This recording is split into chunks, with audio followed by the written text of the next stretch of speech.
Welcome to another episode of The Brand Called You, a podcast and podcast show that brings you leadership lessons, knowledge, experience, and wisdom from hundreds of successful individuals from around the world. I am your host, Ashutosh Garg, and today I'm privileged to welcome a very, very senior and accomplished professional from the US, Mr. Rishad Tobaccowala. Rishad, welcome to the show.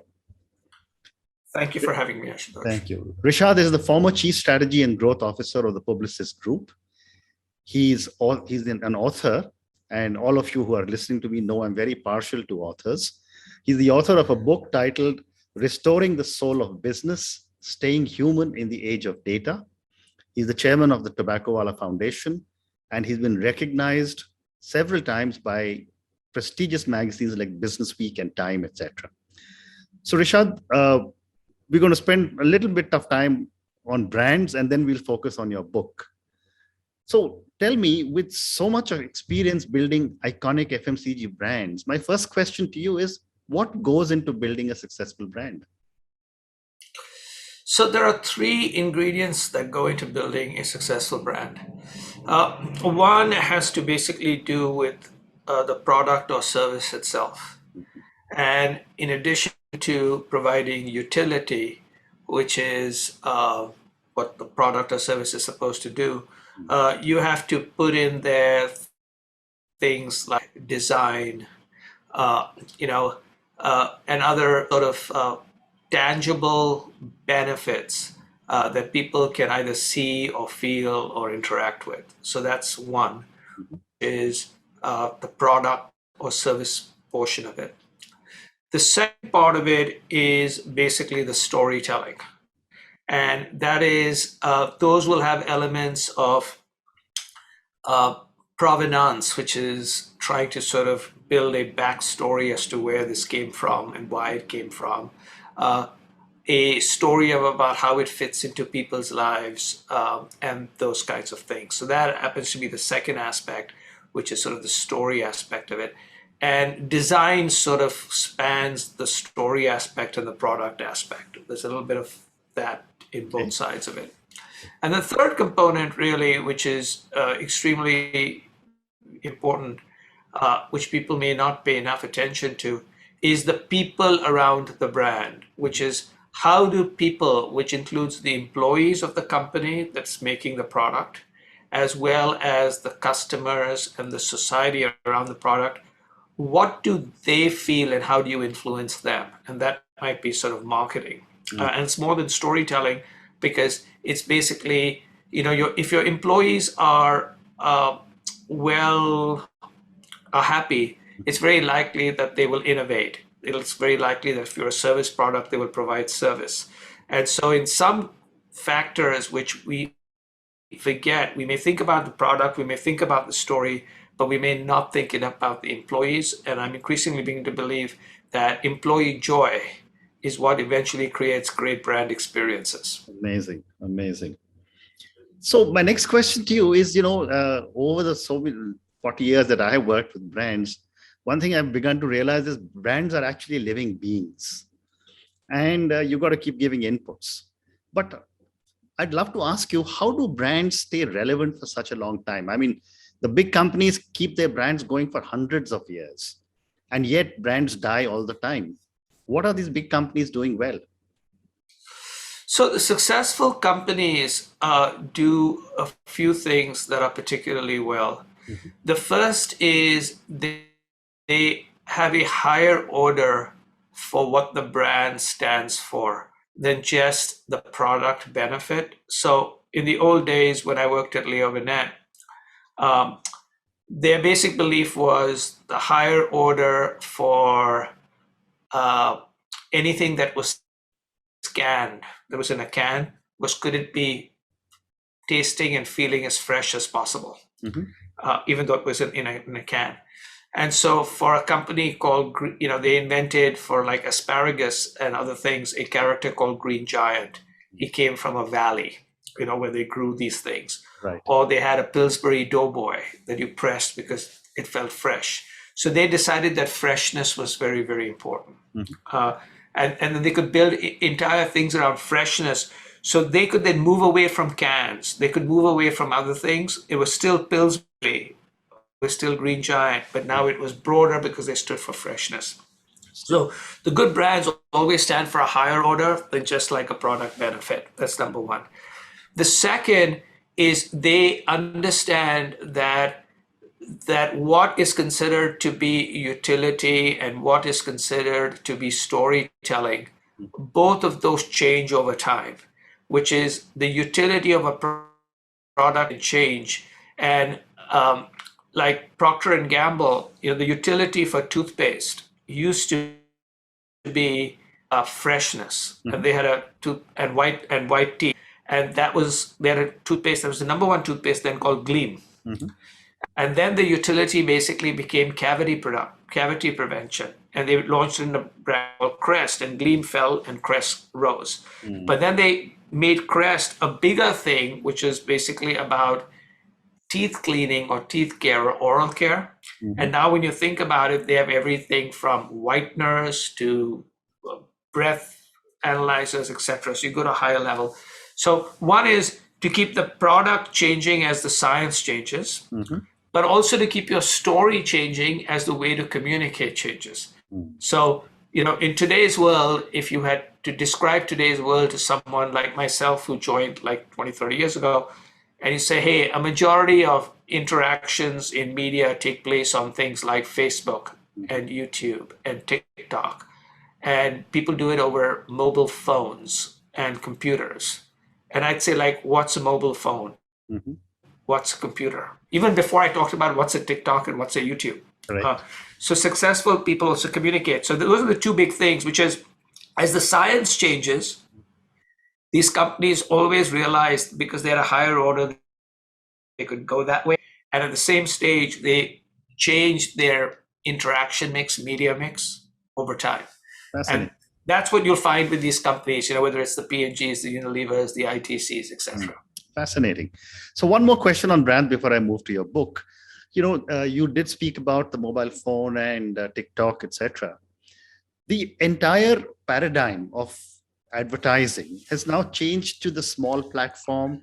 When I was much younger, it was the newspaper, billboards, cinemas, film, etc. Today, it's an elevator pitch or even shorter, and on a very, very small format. How are brands adjusting to this? So they're adjusting to it by recognizing that what they're really playing with now is the picture in your mind versus the picture in your eyes. Okay. And by allowing you to interact with them and them offering you personalized solutions, they actually can influence and move you more than basically a general message that was about them on a big screen. Now, what they also recognize, and that's one of the reasons why, at least in the United States and other countries, there's a renaissance in outdoor advertising, is big screens also have a big impact. So it's very expensive to buy a big screen in Times Square or Piccadilly Square or things like that. But I always basically remind people that in the end, the real theater is not in front of your eyes, it's behind your eyes. Well said. Very well said. So Rishad, now let's move to your book, Restoring the Soul of Business, Staying Human in the Age of Data. Tell me about this book and when you wrote it.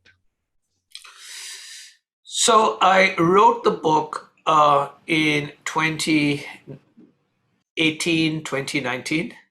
The book basically was published in January 2020. So I spent about a year writing the book and about 4 or 5 months getting it edited because it was professionally published by HarperCollins around the world.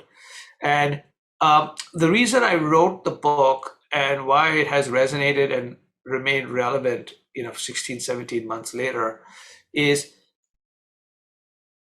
there were 3 reasons for it. I wrote the book was I was beginning to understand that we were tilting towards that the successful companies in the world combined what I call the spreadsheet and the story.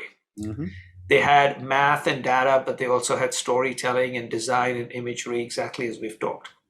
But because data was being talked about, because data is not like people, and data is a global language, and because the internet and successful companies like Google and others were data driven, then marketers were tilting so much towards data that they were forgetting the story. And I try to remind people that data is like electricity. You can't operate without it. But tell me, once you pass a steam age, how many companies say we are better because of the way we use electricity? Correct. And so it was, how do you combine the spreadsheet and the story? But I didn't apply it just to marketing. I applied it to sort of life. And I tried to explain to people that in different things, everything from running meetings to how to manage time, you combine these two things. But basically, the underlying premise is we're living in a silicon, digital, data-driven age, but we are carbon analog feeling people. Well said. Well said. So, you did talk about data, and the whole world is talking of data and data being the new oil, et cetera, et cetera. How important is data in decision making today? I mean, when I was growing up again, there was a big factor called gut. What is your gut feel about how will you market this, or what's going to happen? Now it's all seems to be like mechanized. What are your thoughts on this? So my belief is it's actually now the best decisions are data-informed, gut-based storytelling. Okay. So my belief is you must look at all the data that you can possibly get, but don't spend all your time just looking for data, otherwise you'll never make decisions. But if there's data, you should look at it. But I remind people that eventually there are two, and then you do that, and then you combine that with experience and instinct, and then you make something. So just instinct and gut in the face of data that says exactly the opposite is incorrect. But you add something to it, and there are two reasons why people add, why it's necessary to add. The first is, if it was only a data-driven decision, then we should just shoot ourselves because the machine can do it better. So I tell marketers, if it's all about data, you don't have a job. There's no reason for you to exist. A machine can do it. That's number one. But I said that's not true, because if you look at the last 10 decisions you made, 7 of 10 were primarily driven by some data and some gut or instinct or feeling, including, by the way, the idea of having children. Even if it's a data-driven decision, the ROI on kids is not necessarily good. Right? So I said, I said, the fact that you drive a car that isn't a Maruti or a Honda, and you drive a more expensive car is not a data-driven decision. The fact that you have an expensive watch is not a data-driven decision. So you're living your life not making data-driven decisions and claiming that it's all about data. That's one thing that's important. But the other one that's very, very important in the world that we're sort of living in, and something that I try to remind people, is what eventually happens is, if you think about how you ended up making your most important decisions, they actually were data informed, but really instinctual, based on years and years of experience. And it was actually data driven because it was years and years of experience that has formed you. So it's not like I just have a feeling, and that's what makes this thing particularly special. And then eventually I say, look, if it's all about data, why is it that countries like the United States and Brazil reacted so differently to the same data on COVID than New Zealand and Korea? Correct. Okay. So I said, you give me the same set of data and I'll give it to two groups of people and they'll come up with different results. So how could it be all about the data? Correct. And yet now when I speak to corporate leaders, everyone's talking technology, everyone's talking artificial intelligence, machine learning, robotics. And I often ask them, how is that changing the soul of their business? It's changing it in terrible ways. Okay. And that's the reason I wrote the book. So the first is, again, as you may know, I have an advanced degree in mathematics. I have an MBA in finance. I'm all about data, and I've driven driving some of the biggest data investments that my old company made, or the company I work with. So I believe in data like anybody else does. But the reason I don't talk about it is because I understand it. Many C-level executives are using what I call buzzword bingo. They're scared of trying to understand it, so they use these words. But you scratch the surface and they don't really know what they're talking about. Okay? And so my whole stuff is, of course it's essential. Of course you can't operate without it. But it's not, in most cases, differentiating, right? It's a weapon you need. But eventually it's not the arrow, but the archer. Okay? And I remind people that there are two things for successful companies: embrace technology and upgrade your talent. It's the upgrading the talent will be the differentiator in a company, not embracing the technology, because very few companies are like Google or Amazon or Geo or whatever. Most companies have technology as a key ingredient, but they are not technology. They're technology companies in the fact that they use software and technology, but they're not technology companies. And so once people realize that, and that's why I speak, like I've done talks at boards. I do this almost like once a week. And because I've actually run companies, and I explained to them, I said, okay, let's look at a simple company called Microsoft. Microsoft, run by Stephen Ballmer, for 10 years, their stock price went nowhere. Run by Satya Nadella, over 5 years, their stock price went up fourfold. Correct. The difference was how he dealt with the culture of the company, not how he dealt with the technology of the company. Very well said. So, now moving on to some parts of your books, I was just picking up a few quotes, and I'd love to understand some examples. For example, spotting the warning signs of data-blinded companies, cold cultures with little human interaction. I'd love to, if you can help me understand with an example. So I'll give you 3 examples. An example is in the United States, a bank called Wells Fargo, or an airline called United Airlines. Correct. I'll give you those 2. So in both of those, what you saw were indications that people were just looking at things like load and costs and finance. And what happened is Wells Fargo ended up opening fake accounts because they said the number of accounts is how you get compensated regardless of anything else. So they started opening up fake accounts. They started giving accounts to people who didn't need accounts. They are now on their 5th CEO or their 4th CEO in 6 years. Wow. That's how bad it impacted them.